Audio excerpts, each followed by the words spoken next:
Tom Murphy. Tom, I think the story that people saw yesterday and are probably the most interested in is what's going on with Arkansas from an injury standpoint. We got Arkansas's first official SEC report. They seem, I wouldn't go as far to say depleted, but they're definitely hurting in the secondary. What did you take away from seeing that list heading into this game against Auburn? Yeah, I wrote about it in the ADG this morning, and morning, everybody. To me, the biggest surprise is I think Sam was a little bit optimistic, too optimistic maybe, about Jalen Braxton, the cornerback.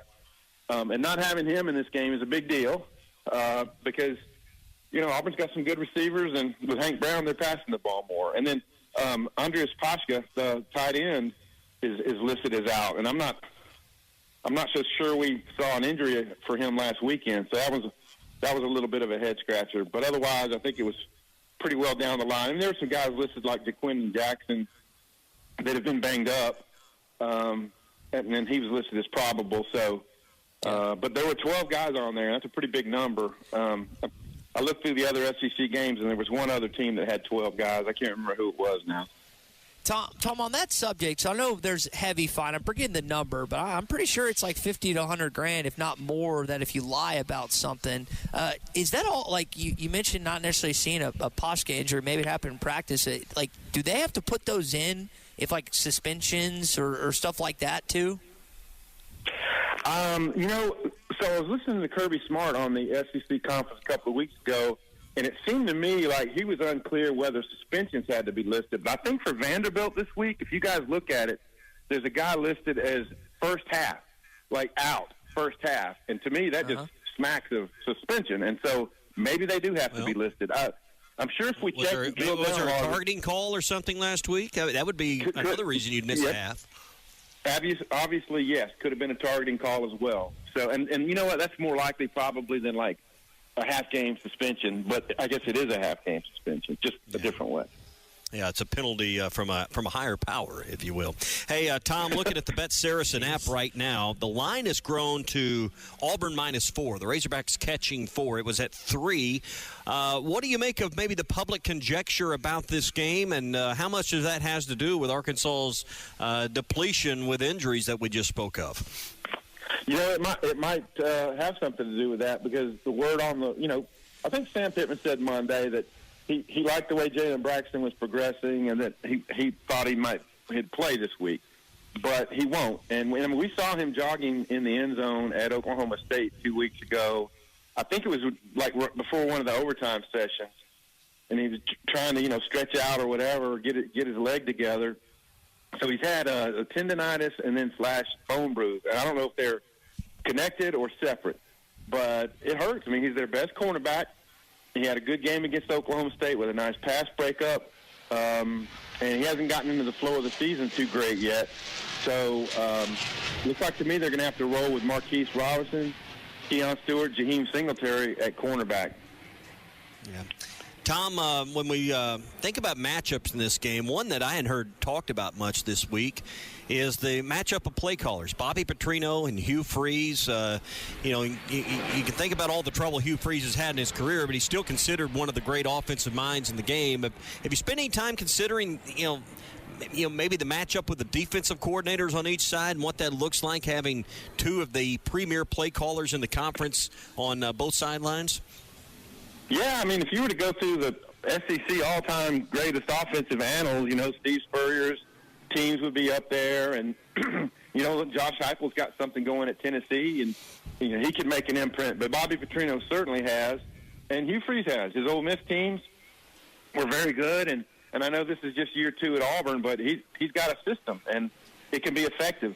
And I tell you, every week it's so week to week, and you look at how Arkansas competed against Oklahoma State, great game plan, and then the next week, just something was missing. I mean, they just maybe the focus or whatever. And I kind of alluded to that in the interviews I did late last week. I was concerned the Razorbacks might have some lack of focus and what have you, and it played out on the field. And then you look at Auburn. Well, the week after they stomped Arkansas last year, they lost at home to New Mexico State. I mean, relatively unheralded team. And then they've already lost to Cal this year 2 weeks ago, changed quarterbacks, looked better against New Mexico. So I'm not sure what kind of performance we'll see out of them. But, yeah, how each other defense slows these brilliant play callers is going to be a big factor in who wins this game. So, Tom, I don't know if you caught. By the way, we're chatting with Tom Murphy, Arkansas Democrat-Gazette, Hall Hawk Sports. I don't know if you caught Trent Dilfer's comments on Birmingham and WJOX, and he basically was like, "Yeah, we should have loaded the blocks more. It's going to be." It was like, "It might be interesting to see how the defenses handle Arkansas in the SEC when they start doing that." I mean, is it that simple to start Arkansas offense just by putting more people in the box? Well, if you want to slow Jaquindon Jackson and force them into the air, then you could do that and try to, shoot your linebackers, shoot some safeties, and try to get stops at the line of scrimmage. Where Arkansas is going to have to be better, and Sam Pittman has been pretty blunt about this, that when it's zero coverage, like all man, and they send guys, Arkansas hasn't picked up very well. And so I think I mentioned this on Tuesday. What they do in their hot game, Luke has got to be more a part of that. The backs.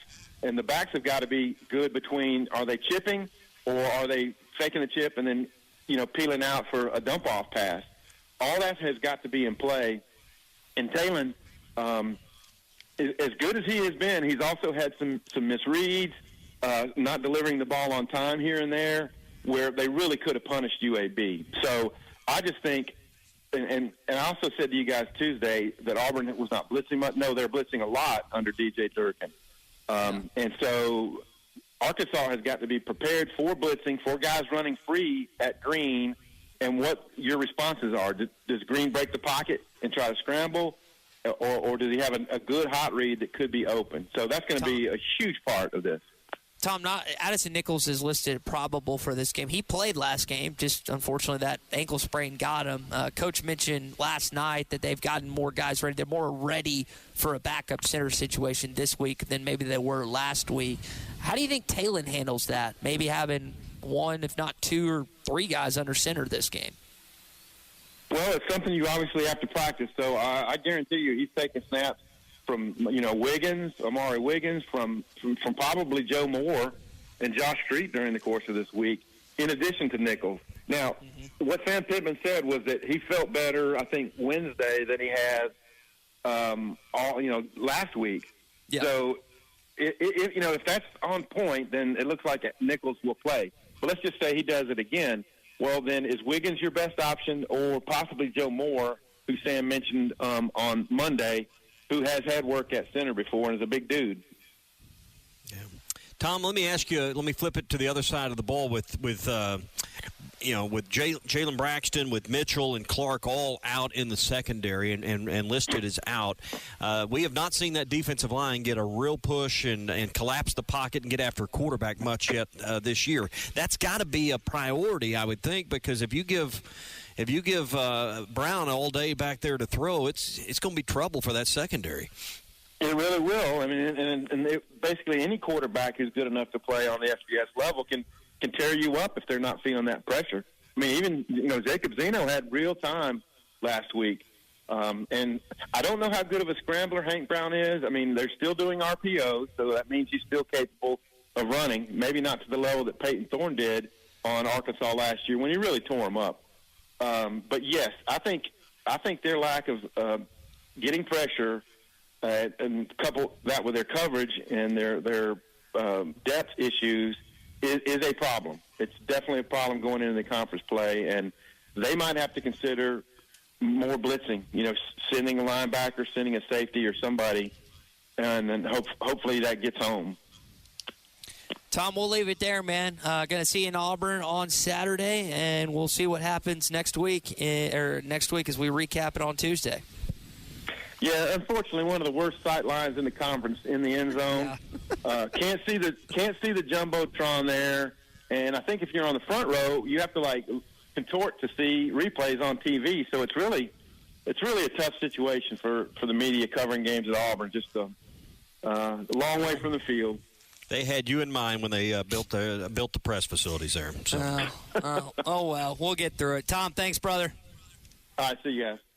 BetOnline is your #1 source for all your betting needs. Get the latest odds, lines, and matchup reports for baseball, boxing, golf, and more. BetOnline continues to be the fastest and easiest way to place your wagers, including live betting and your favorite casino and card games available to play right from your phone. Head to the website or use your mobile device to sign up today and get in on the action. Remember to use our promo code BELIEVE, that's BLEAV, for your 50% welcome bonus on your first deposit. Bet online, where the game starts.